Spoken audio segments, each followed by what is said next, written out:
Well, I am so happy to have you here today. I'm telling you, I've been wanting to get you on my show. This is Lean In with Commissioner Henri E. Brooks, and I want to welcome you all. You forgive my manners because I'm just so excited. Representative Justin Pearson just kind of got me excited here. It's so kind. I'm so glad to have him on my show. It's just so much he has going on with him. And whenever I'm around young people, and I just have to say, I have to confess, it's refreshing, it's renewing, it's inspiring, and especially young people, someone like you, it's just I'm encouraged. I'm really encouraged. So what I want you to do, I want you to help some of the folk out here. Because a lot of people, they see you, a young guy, okay? And you've already achieved one goal someone may have, state representative, Justin Pearson, District 86. So now, just kind of give us something of what's in your head. Why did you want for state representative? What motivated you? And what pushed you out there to make you sign that petition? Yeah, absolutely. One, thank you so much for having me. I'm really excited to be here with you. Admire your leadership, your courage, and just the spirit in which you serve our community by elevating the issues that matter to us and by, staying on the battlefield, which is real hard to do. Stay on post. Stay on post, right? Because you got a charge to keep. And from the Absolutely. state house, which you've done here to the county commission, it means a lot. And our community is better because of the work that you committed to Well, thank and you the so service. much. And for me, you have all of the steps of what happens beforehand, before you ever run for office, right? You're called to serve and to be of service.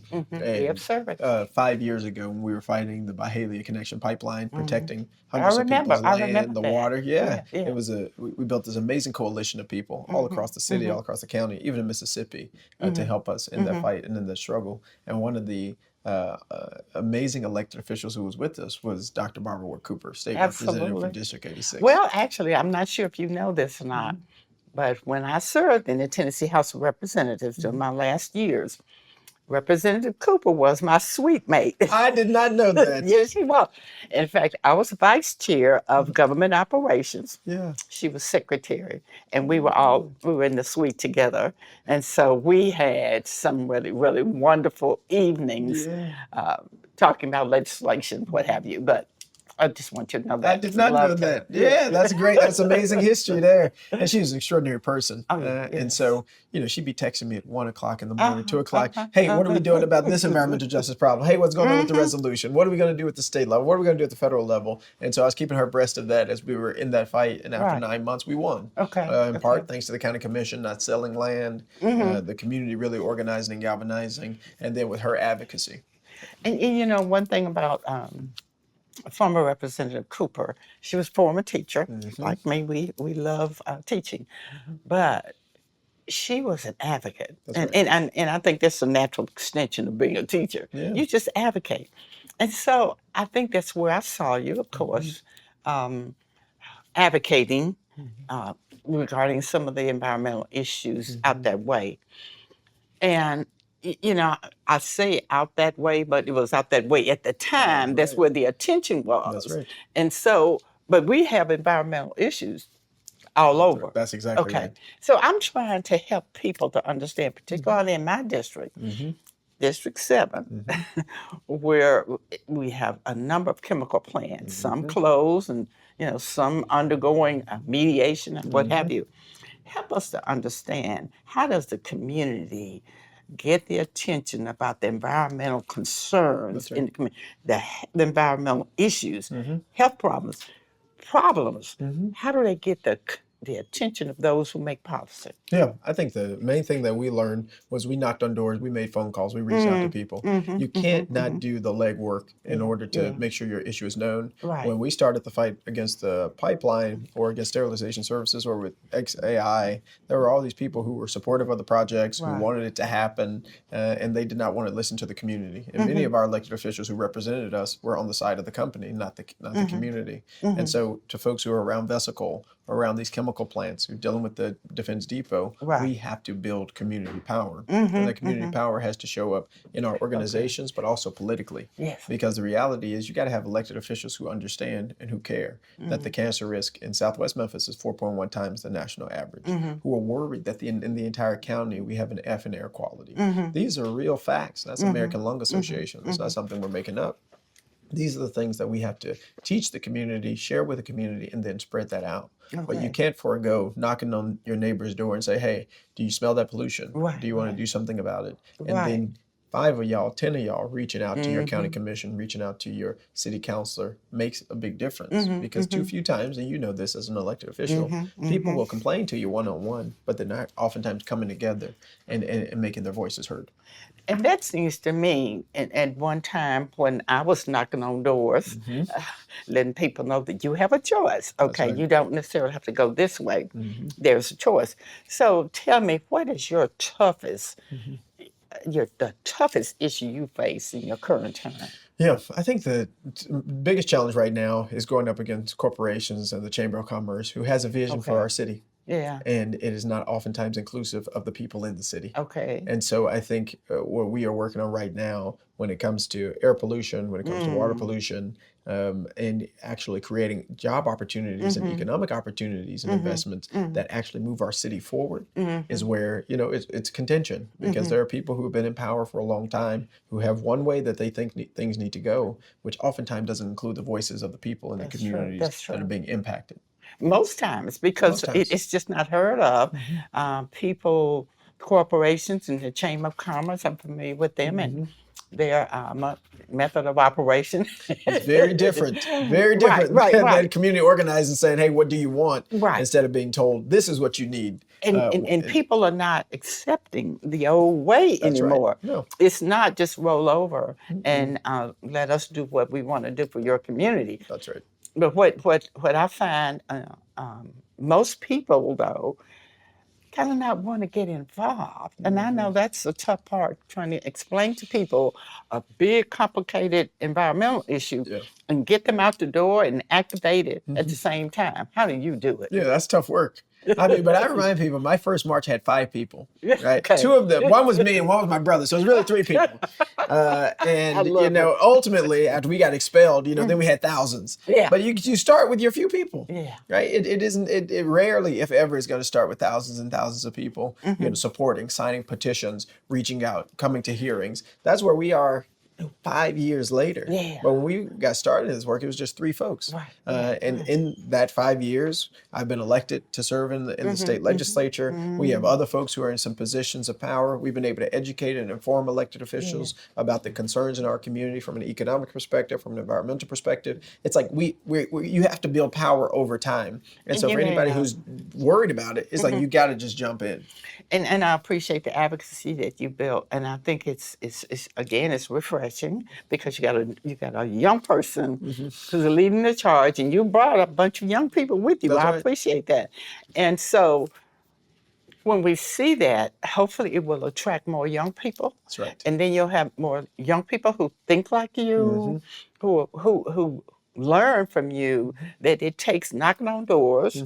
It takes advocacy, a little footwork. It takes footwork. It work. That's right. You got to do some work. That's right. So, and I think what the light that you put on this whole issue in your part of town, and in fact, even throughout Memphis, is wonderful. We just got to shine it a little brighter. That's right. In all of our communities, because we have that problem. That's right. But help us to understand I know what you see. Well, I think I understand your vision for your district. And I just, I think Representative Cooper would just think it's wonderful what you're doing, a great job. Thank you for that. But what about the state? Yeah. I mean, as you look at the state of Tennessee and you see what the governor is doing in terms of cities, Yeah.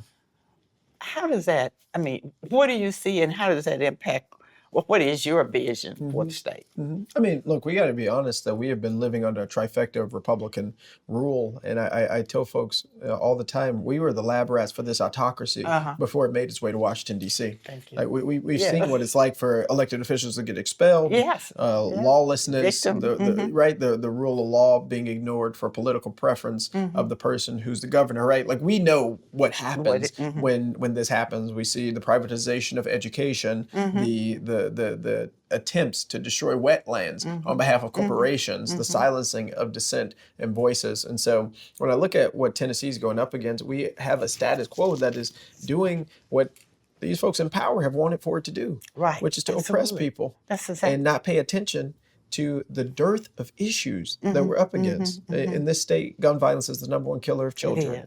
Tennessee has and thank you for your work on that. Thank you. And we can't stop. Gun violence is the #1 killer of children, but then we have the most healthcare debt of any state in the United States of America. We haven't expanded Medicaid, so 300,000 people are uninsured, even with the Affordable Care Act being intact, which we know is being under attack right now in Congress. And we are dealing with the privatization of our education through a voucher scam to make billionaires more billions, right? We have some serious issues. So we're living within someone's vision, right? Governor Bill Lee, Speaker Sexton, a billionaire's vision, but a vision I think that is focused on people power, that's focused on investing in communities is the one that we need, which is why when they did this whole occupation, I said, no, we need poverty eradication. Give us the money. Y'all can spend $1 million a day. We could give people better jobs. We could ensure our education system is completely funded. We could make sure people have housing and access to childcare. There's so much we could do. And if we made those investments, it would make a significant difference on the issue of crime, but really on opportunity. I'm glad you mentioned investment because as it relates to XAI, what I'm hearing and reading is that there has been a significant investment into the community that it is further negatively impacting. So can you share with me, or can you help me to understand that? Yeah, I mean, there are two things. One, people keep saying billions of dollars has been invested in the city. That's not true. The company is worth billions of dollars. If there were billions of dollars being invested in Memphis and Shelby County, wouldn't you know about it? Wouldn't I feel it? Wouldn't we all feel it? If somebody brought billions of dollars for housing infrastructure improvements, people keep saying that, but they're really talking about the worth of the company is billions. Right. That's their own profits. That's their own profit motives. The other investment that they may be speaking of is the 25% ordinance that was pushed forward by Mayor Paul Young, which is to take 25% of the tax revenue and invest it in 38109, which is a community where we're from, where we live.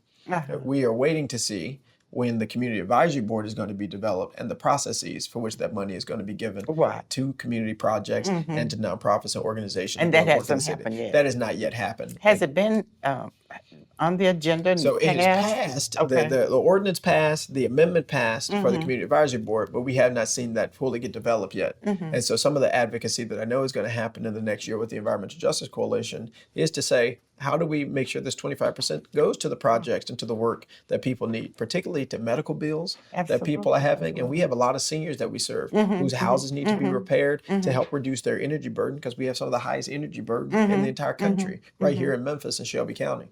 So that advisory council will help to be the eyes and the ears of the community to make sure that the money goes to where the community wants it to go. So it's not a slush fund for anybody else. Thank you. Okay. Well, that's been the problem with some other companies. Velsico over in North Memphis in my district, there wasn't an advisory committee, so some dollars just got spread around. Or the Edge Board.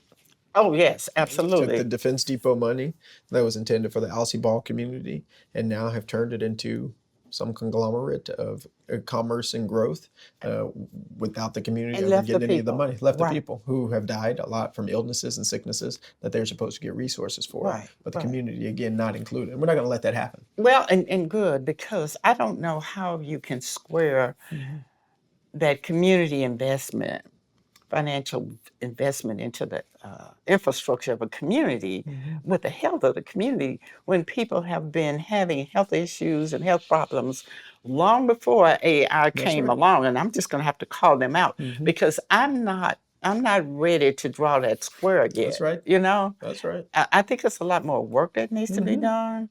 and we need to hear some more from the community about what they want. And, if the community wants a XAI to go, I think they should. Yeah. But I mean, to your point, before XAI ever got there, we had Valero Oil Refinery, Oh, Tennessee yeah, Valley yeah, Authority, yeah. Nucor Steel, over 17 toxic release inventory facilities polluting the air in the community. And look, the investment is from tax money. It's not in addition to. Right. Right. And so we just had to be clear of like where the resources are coming from and the consequences that are real. And the health consequences, like you're not going to fix the health consequences of people with more asthma, more COPD because of all of these companies being in one place. And XAI's problem was they came in wrong. They didn't include community voice. They popped up on the scene. They polluted illegally for an entire year. And they have yet to meet intentionally with the community. And I'm making another request to them to do that.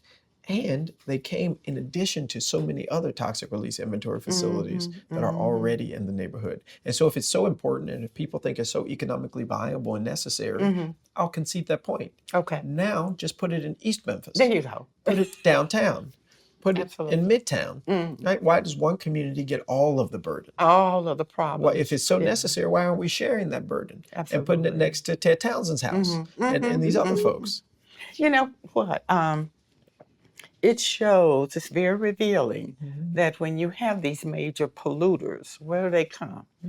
They come to the communities that they view as the least resistant. That's it. And so what we have to do is stop being the least resistant. That's right. We're going to have to be major resistors. That's right. Because we need to worry about our health just like other communities are concerned about their health. And there's not enough dollars. That's right. It's not enough dollars that is going to compensate for losing a relative or a neighbor. Or a neighbor. I mean, both of our grandmothers passed away from cancer in 109 in Westwood in their 60s, right? Young folks. Yeah. And so, to your point, there's no amount of money that is going to pay back sort of the loss of health, the loss of life that we are experiencing and continue to experience. I mean, if you live in Mallory Heights today, your life expectancy is 20 years shorter than if you live in Collierville. 20 years of birthdays, graduations, weddings, right, that you miss. That's not fair. It is not. That's not fair. And our city, our state, our country has to do better taking care of those who've been made last, lost, and least, as Scripture calls us to. Well, I know that you're looking at something that will maybe position you to be able to impact our city and impact the issues that you're concerned with and the issues you're dealing with in your district in a larger way, have more impact. And I wish you well in your future endeavors. But I want to know, help me to understand so that I can talk to my relatives, my constituents about how different we can make this look if we had an opportunity to serve in a different on a different level. Absolutely. I mean, what you look at is the status quo, right? The way that things are. Right. And you say, if, for instance, if I were in charge or in a position of power for 40 years, and today you looked at our city and our community, you looked around and you said, okay, and I told you this is the result of my hard work, my 40 years of work. I think most people would say thank you for all of your time, and it looks like we need some more work done. It should. Right. So we need to see who else can do more work. Right. Because we have a poverty rate that is extremely high. 38% of our kids are underneath the poverty line. 22.2% of our adults are underneath the poverty line. We need 55,000 units of affordable housing for people who make $17,000 a year, and over nearly $500 million is missing for veterans. And we've got the most veterans in Shelby County than anywhere else in the state of Tennessee, and they're missing nearly $500 million of resources. And so I think a new vision, a new direction for our city, our district, our community would really prioritize those. Yeah, it's time for a new vision. It's time for a new vision, and you got to have some new energy to get there.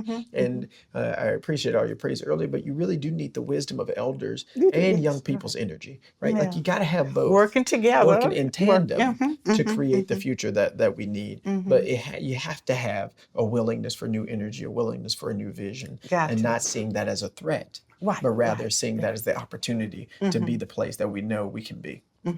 And we, as consumers, as taxpayers, as citizens, we need to understand when it's time for something new. Yeah. We need to understand that. We can't keep doing the same thing over and over and over with the expectation that we're going to get something different. That's right. If you want something different, you Yeah. got to do something Gotta do different. something different. You know what? I love talking to I you. love talking to you too. I Maybe because appreciate you're a this. cute young man. Yeah, I appreciate that too. It's the makeup y'all put on me. But, and I thank you all thank you so much for leaning in with Commissioner Henri Brooks.